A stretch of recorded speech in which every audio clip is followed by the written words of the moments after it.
Jonathan Domingo, ano daw ang bagay na products sa prostate cancer? Actually, lahat po, kung kaya, no? Lahat po ng may antioxidant at saka anti-tumor properties na product natin, pwede nyo gamitin. You start with RGGL high dose. Sabayan mo siya ng Lion's Mane. Kasi ang Lion's Mane mo may anti-tumor din. Ang Androgen mo may anti-inflammatory. So makakatulong din yan makakapag-prevent ng paglala ng ating cancer. And of course, kung talagang dapat din maging realistic tayo, depende sa stage ng cancer. If it's in an early stage, malaki ang chance na matulungan natin ng mas maganda. But if it's in a late stage, kung talagang medyo terminal na, then makakatulong lang tayo, medyo gumanda yung kanilang pakiramdam, na instead na nagsasuffer sila. So I would suggest lahat ng may anti-tumor property, antioxidant. Nandiyan ang Poria S mo, RGGL mo, ang Lion's Mane mo, ang Blackcumine mo, ang Androgen. Of course, spirulina is also very important. So yun po yung mga combination that you can use. Of course, depende rin yan kung kaya financially. But if you can afford it financially, okay lang yan. Sige, Doc. Thank you, Doc. Well, good morning. Am I on? This is Dr. Danilo Sadsad, one of your partners in DXN. I've been around for almost quite some time. Since 2000 po, I've been with DXN and I'm a product of the product. My kids, actually hindi na po sila kids ngayon kasi they're all grown-ups. Isa po sa produkto ng DXN is one of my daughters, si Micaela, Dr. Micaela. Isa po siya sa beneficiary ng ating Ganoderma. Now, ang topic natin, if I can go on now, is herbs, nature's gift to mankind. Kung makikita po natin, mamaya po sa discussion natin, you will see if you follow me, is that ang herbs po is talagang malaki ang naitulong sa atin, lalong-lalo na sa ating kalusugan. This is God's gift to us. Even during the event of creation, makikita natin na isa sa sinasabi sa Bible na ang herbs ay binigay para pagkain natin at sa ikalalakas ng ating katawan. So we consider herbs as nature's best gift coming from God. And of course, kung titingnan po natin, ang practice of herbal medicine at ang paggamit ng herb dates back for a long time. Pero ano ba yung sinasabi nilang herbal medicine? Para magkaroon tayo ng idea, herbal medicine, it refers to the use of plant materials or any part of the plant, yung extract, that can create preparation that can be used to heal or alleviate symptoms of an illness. So kung ano mang parte ng halaman, ito'y ugat, pwede itong sanga, pwede itong bunga, na nag-create tayo ng concoction na nakakatulong para sa kalakasan at kagalingan ng ating katawan. Now, if you could see, it dates back up to 16,000 or 1600 BC before Christ. Now, ang kagandahan po dito, based on studies, kahit daw po even before pa na na-document yung evidences ng gamit ng herbal medicine, nakita nila na ito'y pinapractice na. Kasi during those early years, ang practice po ng herbal medicine, hindi po siya naka-record. It's more on oral tradition. Ibig sabihin, it is passed on verbally. Meron kang apprentice, may tinuturuan ka, at pag nakuha niya yung technique mo at kung anong ginagawa mo, ito yung ipapass on mo sa kanya na siya ipapractice. Now, kung titingnan po natin, next slide please, thousands of years ago, sinasabi nila na yung ating mga practice ng paggagamot is parang trial and error only. Wala tayong talagang solid basis, unlike today, may mga clinical trials, may mga statistics, but way back then, trial and error, and na-authenticate lang yan, nagkakaroon lang ng confirmation kung namatay at pinag-aralan sa autopsy. Now, there is this person, tinatawag si Merita. He is an ancient Egyptian healer. At siya po is one of those first person na gumamit ng mga halaman. Ginagamit yung stems, yung flowers, and seeds to create concoctions para tulungan yung mga may sakit sa kanilang community. Kaya kung titingnan po natin, diyan nag-i-evolve yung ating practice o yung paggamit ng mga herbs para tulungan yung ating kalusugan. So kung titingnan po natin, may mga documented studies na during the past years, ito po yung tinatag nating mga historical resources, next slide, which is relevant dito po sa ating study ng medicinal plants. So makikita natin yung mga found nila, yung mga nahukay nila, yung Sumerian clay slabs, approximately to 5,000 years old na. Meron siya mga recipes concerning or referring to more than 250 plants. So, meron din tayong evidence from China, yung tinatawag na Chinese Book on Roots and Grasses, yung Pen Cao. This is written by Emperor Shennong. Ito, alam natin, maski sa mga taga-DXN, alam ko, madalas nadidinig nyo sa mga gano-therapy. It covers around 365 drugs at ito ay ginawa 2,500 BC pa. At ang maganda po dito, yung mga halaman na ginamit dyan, hanggang ngayon po ginagamit siya. Andyan yung mga yung ephedra, cinnamon bark. Ito po yung mga ilang example lang wherein makita natin evidences from the historical past na documented noon hanggang ngayon ginagamit pa rin. Ano pa ho? Next slide. What else? Yung Indian books ng Vedas. Ito po yung mga holy books nila. At kasama dito po nag-arise yung mga Ayurvedic. Dito po nanggagaling yung mga halaman. At kasi po ang mga Indians, hindi lang halaman, may kinukuha pa sila mga galing sa hayop. Dito nanggaling yung kanilang mga i-contribute para sa practice ng herbal medicine. At marami po silang ginagamit yan na hanggang ngayon ginagamit like your nutmeg, your pepper, your cloves. Ito po ay nanggaling sa mga Indian sources way back then. And of course, yung pong nanggaling sa Middle East, itong mga Eber Papyrus, ito po ay naisulat way back 1550 BC. At ito po isa sa pinakamaraming collection, around 800 prescriptions. At ito po ay tumutukoy sa almost 700 plant species. So hanggang ngayon, itong mga halaman na to ginagamit. Siguro yung pomegranate, medyo familiar kayo dyan, castor oil, aloe, itong mga halaman na to, ito po way back then before Christ na discover nila, and up to now they are still being used. So kung titingnan po natin, based on these historical resources na very relevant sa study ng medicinal plants ngayon, kasi yung advent ng medicine, ng herbal medicine, nagkakaroon tayo ng tinatawag na resurgence. Even WHO acknowledges this. Bakit?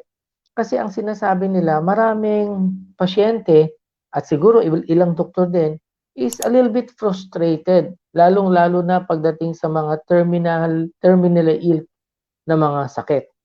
Kasi kung minsan meron tayong limitation, pag sinabi na sa atin ng mga doktor na ibigay na po namin lahat ng pwede namin ibigay, then people try to find alternatives. Kaya nagkakaroon ngayon ng mas magandang awareness towards herbal medicine. Kaya nga, ang isa sa mga issues, yung resurgence ng herbal medicine at tinatawag na traditional medical practices, yung iba-ibang remedies. Nandiyan na yung acupuncture. Acupuncture is very well accepted. At kung makikita natin, even in the pharmaceutical industry, marami na rin pong halaman na nasa mainline na. Nandiyan yung ating mga sambong, nandiyan yung ating mga lagundi, di ba? Ngayon, pati yung mga tawa-tawa is being studied to be, baka effective din siya for dengue. And who knows, even with the resurgence nitong pandemic na to, maraming lumalabas na mga halaman na maganda sa ating kalusugan. Nandiyan yung malunggay, everything. So, yan nakakatulong sa atin. Pero isa sa mga issues pertaining to this resurgence is yung safety. Kaya nga, kung titingnan po natin, bawat bansa po, may mga kanya-kanyang pharmaceutical regulating bodies or medical regulating bodies na tinitingnan nila, ito bang ginagamit ng mga herbal na to ay akma at saka tumutugma. Is it qualified? Is it in quality and in standards with the practice of yung it can really help the practice of medicine, at saka hindi lang po practice of medicine, if it can really help alleviate yung mga sakit at makapag-prevent ng sakit. So, importante daw sa mga issues na to, yung proper labeling, hindi lang po proper labeling, kundi yung proper dispensing. Kaya nga po tayo sa DXN, we want everyone to be guided how we dispense, kung paano natin i-recommend yung ating products, at saka syempre yung tinatawag nilang proper promotion. Kasi ito po dapat tumutugpa sa mga health and safety standards ng mga food and drug ng mga bawat bansa. So ito po yung mga issue. Sabi, with the growing popularity of herbal medicine, the traditional way of identification and preparation of herbs need to be replaced with more accurate and reproducible methods so as to ensure quality, safety, and consistency of the product. So ano po ang issue nila?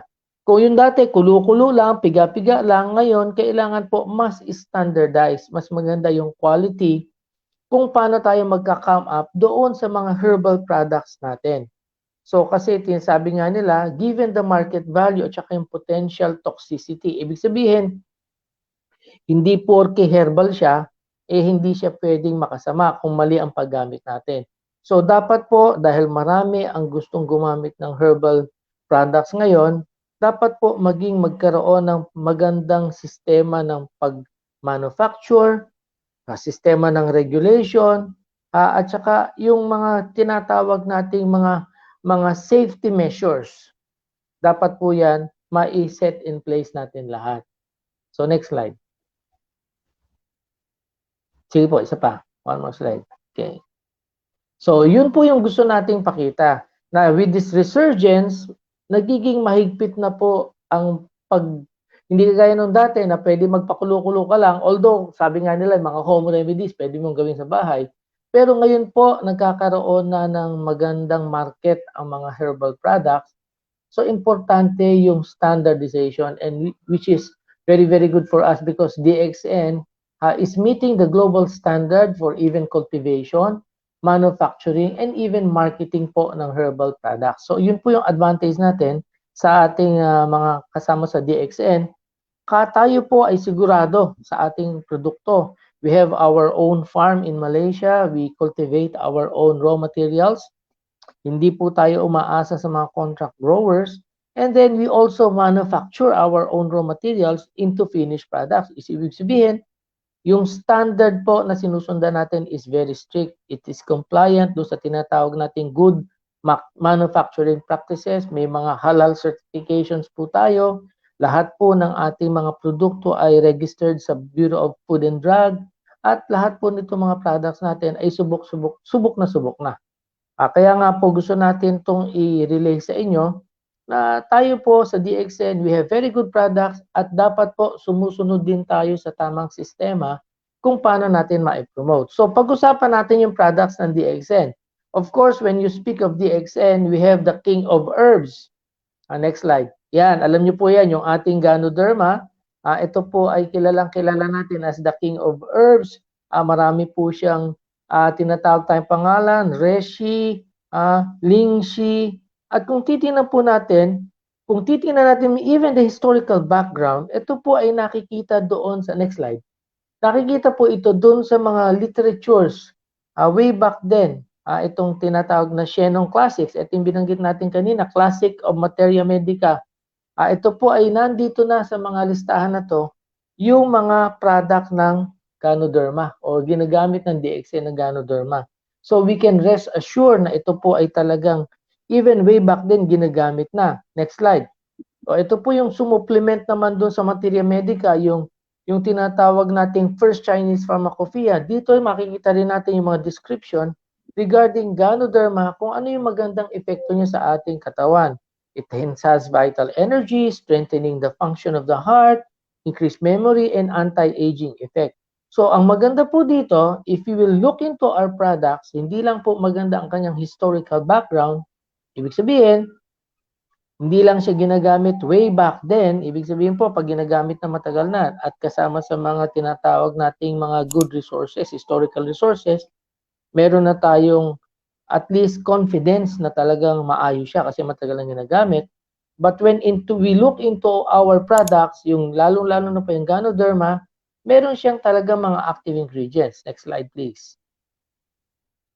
Yung po active ingredients natin, as you will all well know, when you attend our Ganotherapy, nandiyan po yung mga polysaccharides, yung adenosine, triterpenes, organic germanium, and the other components. Ano po? So, ano bang maganda dyan? Well, one of the targets of our active ingredients, especially the polysaccharides, is our immune system. Next slide. Just to show you, ito po yung isa sa mga graphic representation ng ating immune system. Yan. So, lahat po yan, dalawang klase yan. Yung tinatawag na innate, yung nasa atin, na mismo at adaptive. Ito yung nangyayari ngayon, adaptive immunity. Kaya yung kumukonti na yung mga kaso natin ng mga COVID kasi natututo lang lumaban yung ating katawan dun sa virus. And eventually, with the advent of the vaccines, at saka siguro, lalo na kung napapalakas natin ating immune system, makakaroon tayo ng immunity. Now, ito namang mga susunod na slides, gusto ko lang pakita sa inyo yung ibang mga publications which authenticate yung kagandahan ng ating Ganoderma.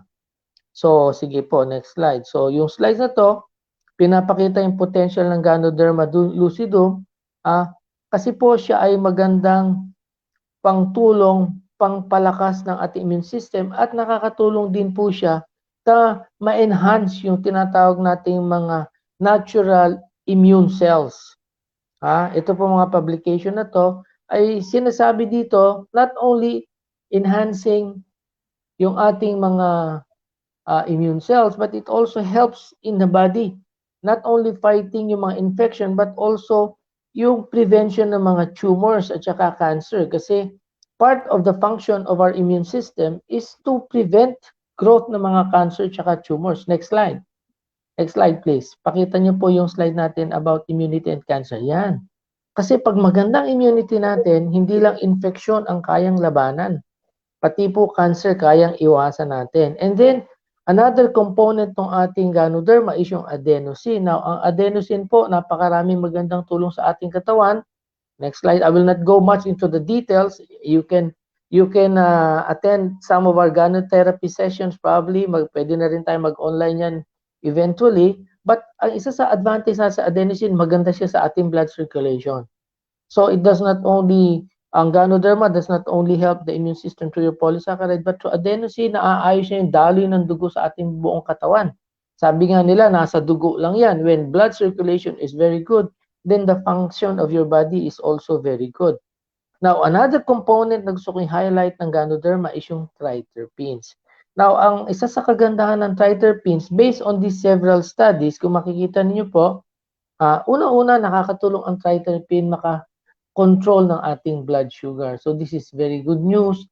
Lalong-lalo na po ngayon, usong-uso yung mga pagkain na sobrang tatamis. Yung mga milk tea natin dyan, pasingtabi sa mga mahilig sa milk tea, but I'm not preventing you to take, but siguro konting caution lang, konting moderation. So, in case medyo mahilig kayo dyan, then nakakatuloy yung supplement natin because it somehow lowers down or control yung ating blood sugar. So, maganda rin to. This is also good news for our diabetics. And, next slide, another very good effect or benefit of our Ganoderma is yung mga, next slide pa, isa pang slide naman. Another slide, yan. Pangtulong po ito sa mga allergies. Alam nyo, ayoko i-miss itong portion nito because this is one of the benefits that I gained from using Ganoderma with my kids, mga anak ko. Kasi lahat po sila may asthma, may skin asthma. And when I started giving them Ganoderma, yun po, gumanda po yung mga response nila sa mga anti-asthma medications nila. And even po, yung eventually, nung sila ay nag-mature, nawala na yung asthma sa kanilang katawan, sa circulatory system. Now, the next slide will just show you kung ano pa yung magandang epekto ng ating Ganoderma. So, maganda siya pagpatay ng cancer cells, maganda pang stimulate ng immune system, magandang pang-alis ng mga toxins kasi it's an antioxidant and remove free radicals. And it's also found to be antiviral. So, itong pagiging antiviral niya is general ito. So, it does not specify yung pinaka kung anong virus. And then next slide will show you it has also some antibacterial activity and helps improve po yung ating liver function at saka yung ating sikmura. So, yan po yung benefit na makukuha natin from our Ganoderma. So, literally, we can see how nature has gifted us with such good natural products. Ito pong Ganoderma, libong taon na. Now, we go to another herb or herbal na maganda sa ating kalusugan. Ito yung spirulina. Now, nowadays, maski po sa butika, makakabili ka na ng spirulina. Of course, ang advantage natin sa DXN, our own spirulina is being cultivated by DXN itself. Hindi tayo bumibili ng raw material na spirulina, tapos bubuuin lang natin, gagawin nating tableta. Tayo po, kinocultivate natin ang ating spirulina. So, ang kagandahan po sa spirulina, since it's a blue-green algae, nakukuha po to sa mga ponds. Yung parang lumot yan. Ang advantage po ng maganda ang cultivation mo is wala kang tinatawag na mga chemical contamination. So, actually, maganda ang ating spirulina, pero kung may mga chemical contaminations, mangyayari dito, ma-absorb ito na ating spirulina. That's why we give so much value sa ating spirulina sa DXN because we know kung saan nanggaling yung spirulina natin. And looking at spirulina, maganda po ang benepisyo ng spirulina sa ating kalusugan, lalo na in terms of nutrition kasi maraming sustansya to. It contains protein, meron siyang chlorophyll, may beta-carotene. Chlorophyll, ibig sabihin, para ka na rin nagmalunggay, may B complexes, may minerals, essential fatty acids, and it is also known to be very alkaline. Kaya yun po yung kagandahan sa ating spirulina. Now, next slide please. Yan. Ano po yung mga benefits ng spirulina? Ayan, pwede siya sa ating nutrition, maganda sa weight loss, maganda sa ating kalusugan ng ating bituka. Sa mga diabetic po, siya ay maganda rin for cholesterol and blood pressure. Pang-control, it's also very good. It's also beneficial for people with heart disease, for your metabolism, for allergies. At isa pang maganda nakita nila dito, it's very good for mental health. So next slide, pakita ko po sa inyo in detail yung isa-isa mga benepisyo. Yan, just like this. May mga researchers sinasabi, just 7 grams or 1 tablespoon of spirulina is already very good for our nourishment. So, ibig sabihin po, since this is a nourishing herb, pwede mo siyang kainin or inumin. It depende po, if you're taking it in the capsule form, then you can drink it. If you're taking it in the tablet form, then you can chew it. Pwede mong kainin siya. Or if you take it in the, what you call this, powder form, maganda rin yan kasi may ibang mga spirulina in the form of powder, although sa atin po sa DXN, if you want to put it in powder form, gamitin yung capsule, alisin nyo lang po yung laman ng loob ng capsule. Now, it's very good for nourishment. Next slide. Maganda rin po yung spirulina natin, pangtulong sa pagpapababa ng timbang. Now, isa sa mga naging issues nitong lockdown, marami pong nag-gain ng weight. Bakit? Kasi walang ginagawa. Nasa bahay lang, hindi nakakalabas, wala exercise. Ang exercise lang siguro, yung pagsubo ng kutsara tinidor, tsaka pagmuya, kaya marami ang tumaba. So, we can use spirulina also to aid in our losing weight. So, ang advantage po sa spirulina, it is very potent, it's very high in nutrition, it has so many nutrients, pero ang calories po niya is not that high. So, maganda po siya pang tulong, pang maintain ang ating caloric count every day. Kasi ang sikreto po ng hindi natin pagtaba is to maintain a good caloric count. Next slide. Now, maganda rin po ang spirulina, especially doon sa ating mga may problema sa sikmura. Maganda po siya pang tulong na ating digestion. Maganda po siya sa pag-maintain ng good bacteria sa ating bituka kasi alam natin, you have to maintain yung presence ng good bacteria sa ating bituka para ma-absorb Kasi po kahit na masustansya kinakain mo, kung hindi na-absorb ng iyong bituka, hindi ito magagamit ng ating katawan. And spirulina plays a very good role in this. Now, ano pa? Yung next slide. It helps also in managing diabetes. Kasi may mga studies po, just like this one na pinakita natin, na yung mga pinagamit nila ng spirulina na may mga diabetes, somehow nag-improve po yung blood sugar level nila. So, ito po siguro dahil nagagamit mo ang spirulina just like your vegetable protein, kakaroon ka ng sustansya without any sugar added. So, nakakatulong siya makapag-control ng ating sugar. And then, next slide, yung pong issue ng cholesterol. So, it helps lower down cholesterol. Pinapakita po dito sa study na nakita natin, gumaganda ang good cholesterol while we are also reducing yung mga lipids, yung mga taba. Kasi ito po ay meron ding fiber. So pag may fiber po ang kinakain mo, yung kinain mong taba, natutulungan ito malinis sa ating katawan. Okay? Ano pa? Maganda po siya for heart disease. Kasi po, once na natulungan natin bumaba ang cholesterol, natulungan natin bumaba yung mga taba sa ating katawan, ito po ay tinatawag na mga risk factors para magkasakit tayo sa puso. Kung mataas ang cholesterol mo, maraming taba sa iyong dugo, yung lipids, then ito pwedeng bumara sa ugat, pwede kang magkasakit sa puso. So when we control this somehow, meron po itong prevention para sa ating maiwasan natin ang magkasakit sa puso. And then, maganda po pang boost ng metabolism. Lalong-lalo na po yan sa kasamahan ko ng mga kagaya ko na senior citizen na once we reach the age of 30 and above, ang metabolism po natin starts to slow down. Kaya nga tayo hindi na patangkad, kundi palapad na lang. So pag nakaspirulina tayo, once metabolism is much better, then we begin to burn more calories. So hindi ito may store as fats. Now, ito sa nakita nila maganda. Nakita nila with the use of spirulina, yung symptoms, lalong-lalo na ng allergic rhinitis, yung bahin ng bahin, runny nose, natutulungan din po ito ma-relieve pag tayo ay nakaspirulina. At ang maganda po dito, may mga study sila na nakita kung tayo ay na-expose, next slide, sa mga bagay na nakakalason like your heavy metals. Ito po ay common industrial pollution. Nakukuha natin sa usok ng sasakyan, usok ng mga pabrika.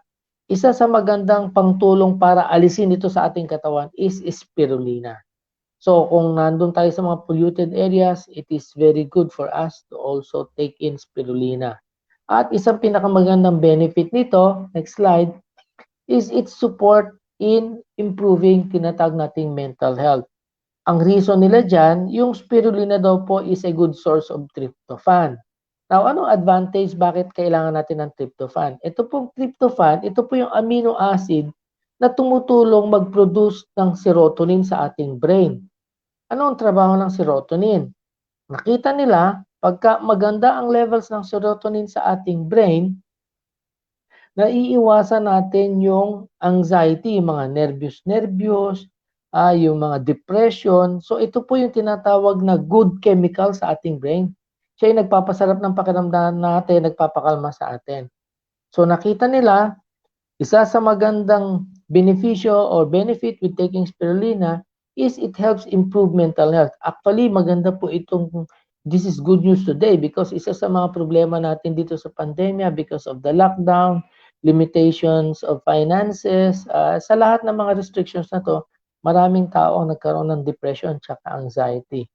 So I would suggest, kaysa uminom kayo ng mga pampakalma dyan na nakakatawag nating psychological dependence, then you can also take advantage of taking spirulina regularly as part of your daily diet o yung regimen nyo for supplements. Now, isa pang magandang product, next slide, is yung black cumin. Actually, ito po ay galing sa mga Middle East culture. Makita naman natin doon sa historical background natin, ang isa sa mga sources o nag-emerge na magandang source ng herbs natin is the Middle East.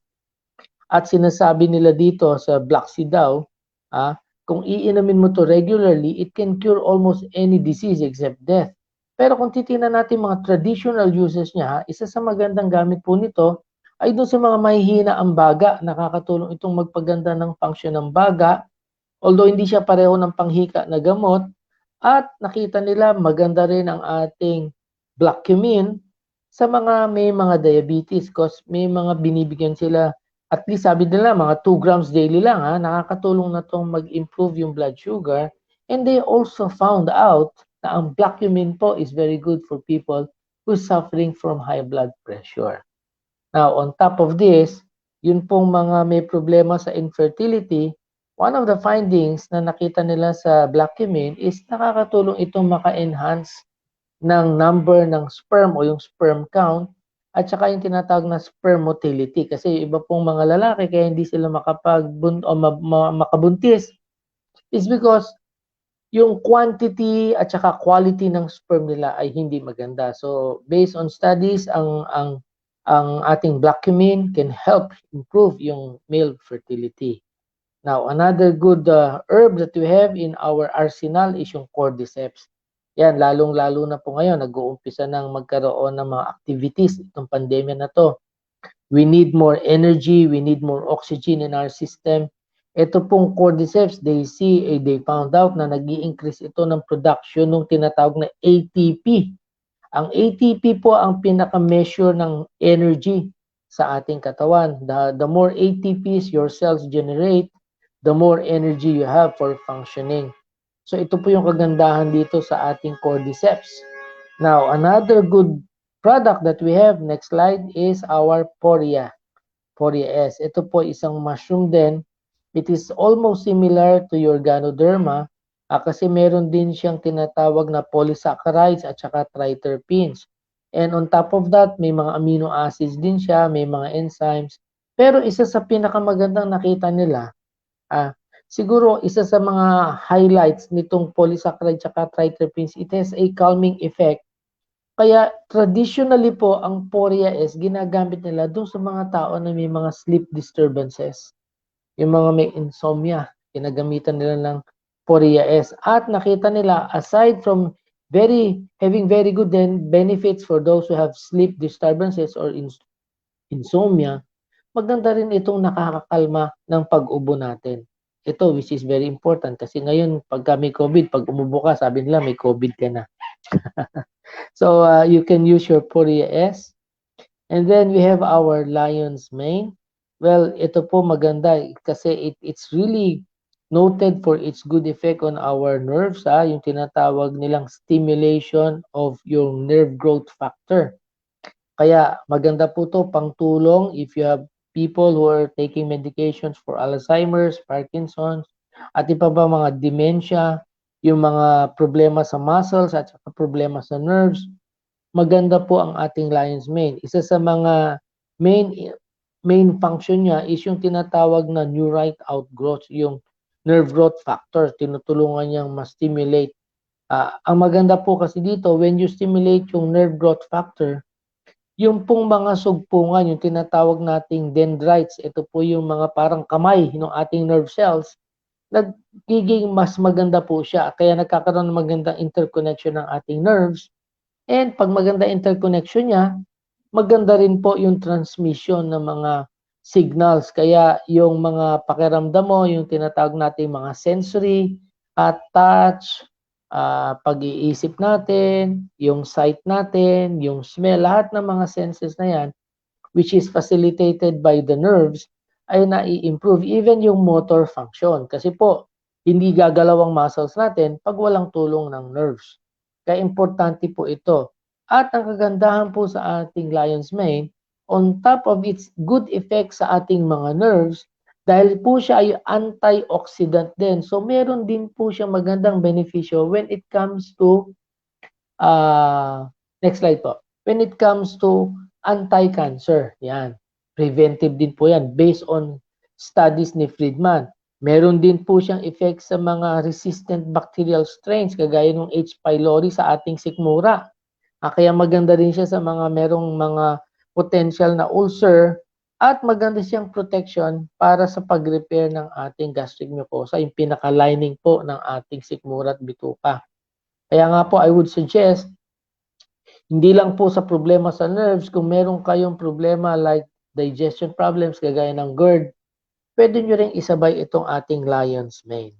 And then, of course, following lion's mane is our Androgy, Andrographis paniculata. This is well known as the king of bitters.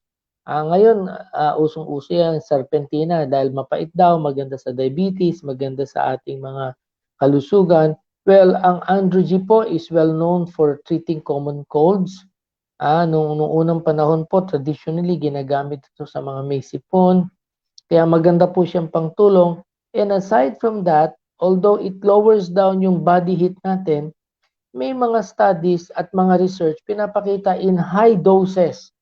Although hindi ko sinasuggest na gawin nyo itong substitute sa paracetamol, but in high doses, they found out nakakatulong siyang makapagpababa ng temperature eventually. Ibig sabihin, pang matagalan, let's say hindi ka naman talaga nilalagnat, sinat-sinat lang, then probably pwede mong gamitin ng Androgy. Pero kung talagang may lagnat po, biglaan, kailangan mag-paracetamol muna tayo. At isa pa maganda nakita nila sa Androgy, ay yung epekto niya sa ating malaking bituka. Kasi may mga tinatawag na inflammatory diseases ng ating bituka.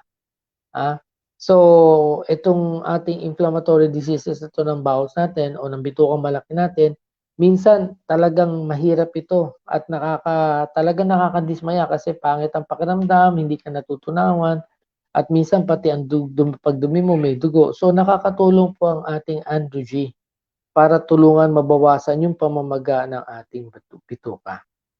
So, kung titingnan po natin, we are so much endowed with so many products sa DXN. Actually, hindi lang po yan. We have so many other products. Mayroon tayo pang B-pollen dyan.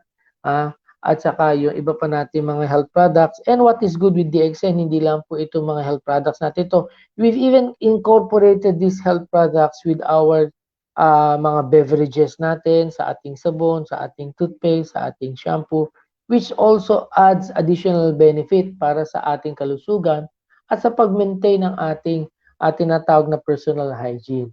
So kung titingnan po natin in totality, ito pong mga pinag-usapan natin, malaki ang naging role ng herbs sa ating buhay, and with the help of DXN, nakakapagbigay po tayo ng magagandang quality ng mga herbs na sigurado tayo kung saan siya nanggaling, sigurado tayo sa manufacturing standards, at importante po dito, as we are well-equipped, marami tayong resources, marami tayong mga herbs, dapat po pag-aralan natin siya ng gusto para sa ating pag-share kung paano siya gamitin, ay maging makatulong po tayo at hindi tayo makalala ng mga problema sa kalusugan. Kasi po, isa sa mga issues ngayon ng WHO at saka ng mga Department of Health is that may mga exaggerated claims tayo. So, dapat po pag-aralin natin ng gusto, ano po yung tamang level natin.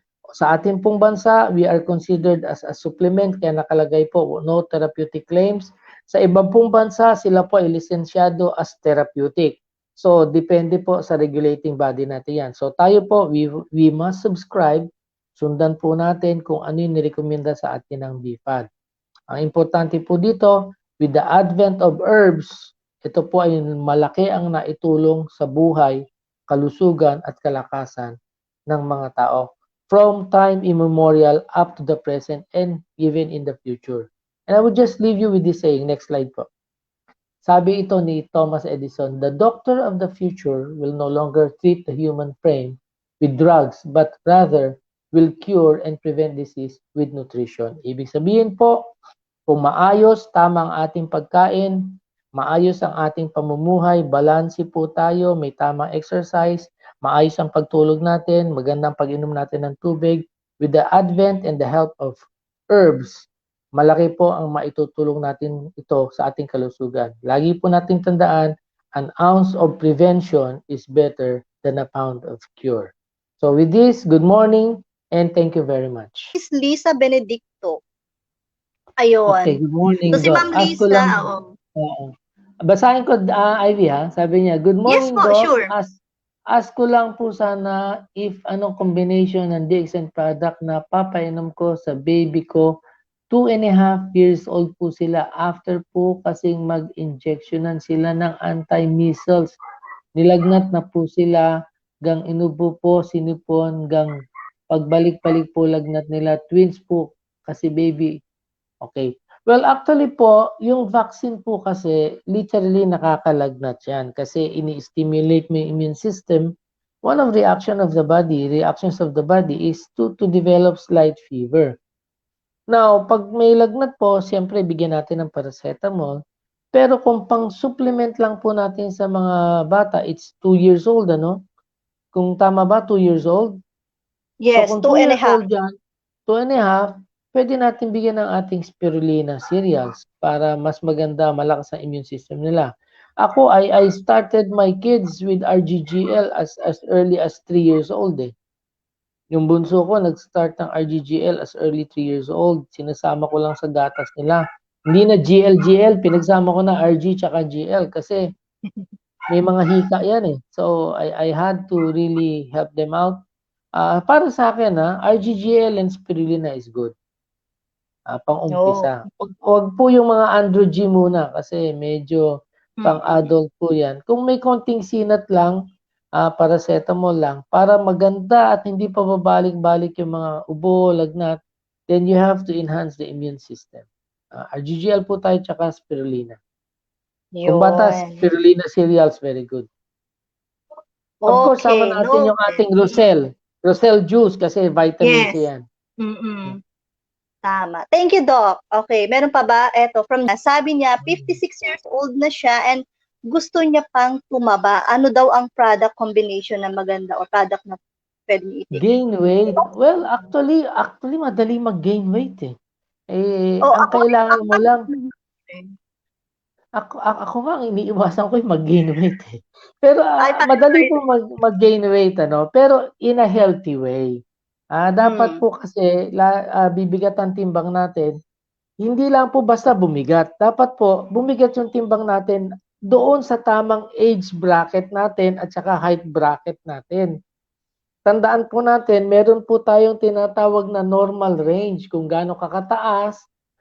Let's say ikaw ay 5 feet tall, ang dapat timbang mo lang is around mga 100, 120 pounds. Hindi pwedeng masyadong mataba kasi overweight ka na niyan. At pag overweight ka at saka obese, hindi ka na rin healthy. So, nandun tayo sa tamang weight bracket natin. Now, kung tayo ay below that weight bracket, then that's the time for us to gain some weight. So, anong kailangan natin inumin? Of course, backbone ng ating products ay RGGL. Kailangan naka-RGGL tayo. Bakit? Siya yung nagko-control ng function ng system natin, blood circulation, para hindi tayo magkasakit. Kasi kung tayo ay magda-diet, let's say gusto mo dun sa pagpayat, magbabawas ka ng kain. So, maganda dapat may panlaban ng katawan mo. Kung kakain ka naman ng more, ng mas marami, dapat ito na-absorb din ng ating katawan. So, anong pwede nating i-recommend? Una-una, pwede kang mag-RGGL. Pangalawa, instead na gagawin mong pang-substitute o pambawas ng pagkain ng spirulina, isasabay mo siya sa lahat ng meal. Kasi added nutrition, added calories yan. Ano pa? May mga beverages tayo na magaganda para sa ating kalusugan. Nandiyan ang ating kokoshi. Diba? Maganda yung ating kokoshi para ma-enhance yung nourishment na yung katawan. Nakakataba din yan ng konti kasi may sugar siya, meron siyang cacao. Of course, kung ayaw mo naman ng kokoshi, nandun yung ating tea latte. Yung ating latte na tea kasi may mga cream yan. So somehow it can enhance. Tapos pwede mo pang lagyan yan tea latte na yan ng ating spirulina cereals. Diba? So these are ways para mag-gain tayo ng weight kung tayo ay nandun sa underweight range. Pero kung tama na po tayo doon sa weight range natin, maintain lang po tayo. Maintain. You don't need to really go very, very fast. Kasi po, fat is not healthy. Tama lang. Yung mga kasing sexy ni Ivy, okay na yan. Ikaw nagsabi yan, Doc. Feeling ko nga, lumusog ako ngayong araw. And then, thank you, Doc. Okay, ayan, Ma'am Gemma, I hope nasagot ni Doc. Ayan ang yung katanungan. Gusto mong madagdagan timbang. Last question tayo. Maraming may question dito, pero last question na lang po tayo. Okay lang. Technical. Ayun, from Mr. Joel Zausa. Combination para sa may gastritis. Mm. Well, para sa may gastritis, I would suggest dapat may RGGL pa rin. Kasi maganda ang effect ng RGGL mo sa liver mo tsaka sa bituka mo. Anti-inflammatory din siya. Kasi gastritis is an inflammation ng ating lining ng mucosa. I would also suggest na meron kang lion's mane. Kasi kung minsan, yung mga hapdi ng sikmura nanggagaling sa bakterya na H. pylori. Maganda po ang effect ng lion's mane sa H. pylori. So, tatlo. RGGL, spirulina, lion's mane. Yun. Okay. Thank you so much, Doc Sadsad. Ayan. Sa mga partners natin ngayon, I hope nasagot ni Doc. No? Although maraming questions dito na hindi na kaya ng ating oras, babalikan po natin yan sa susunod na The Doctor is in. Okay? Doc, Okay. thank you so much. Balikan kita in a while. Who can consume and use DXN products? Since DXN products are natural health products, they are suitable for all categories of people, starting from infancy to old age and the sick.